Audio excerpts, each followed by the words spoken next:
खालामदों रिपेयारिंआ बेसेबां 2 कोटि न'आ बानायदों 50 लाखनि रिपेयारिंआ खालामदों 2 कोटिनि फैसाखौ जानांगौ बे थियायै जानांगौ दङदा बेबायदि फैसा जायो बेखौनो गारिजों सावथुनानै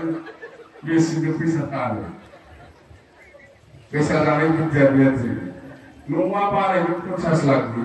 रिपेयारिंआ खालामदों 2 कोटिनि मारै उल्था जाखो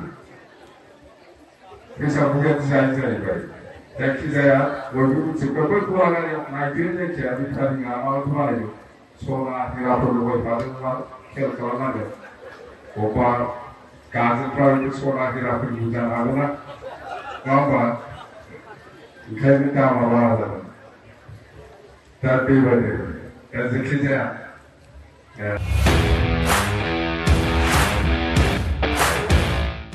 इन्डिपेन्डेन्स डे स्पेशल अफार लाबोदों सेरफांगुरियाव थानाय फुंखा इन्टारप्राइज बाजाज श'रुमा बाजाज बाइक सालायनो मोजां मोनग्रा सुबुंफोरनि थाखाय गाहाम खौरां क'क्राझार जिल्लानि सेरफांगुरियाव थानाय फुंखा इन्टारप्राइज बाजाज श'रुमा होगासिनो दं 31 आगस्तसिम इन्डिपेन्डेन्स डे स्पेशल अफारनि एक्सेन्ज बाइक बायगिरि बिथांमोना इसेल' बिबांनि रां होग्रोनानै प्लेटिनानि मडेल बाजाज सिटीनि मडेल आरो पालसार 125 नि गासैबो मडेलनि बाइकखौ आरसि आरो इन्सुरेन्स लाफानानै 10,999 रां बेसेनावनो ल'एस्ट डाउन पेमेन्ट होनानै बाइक लानो हागोन आरो 1,000 रां होग्रोनानै गोसो बायदि बाइकखौ आवग्रिनानै दोननो हागोन।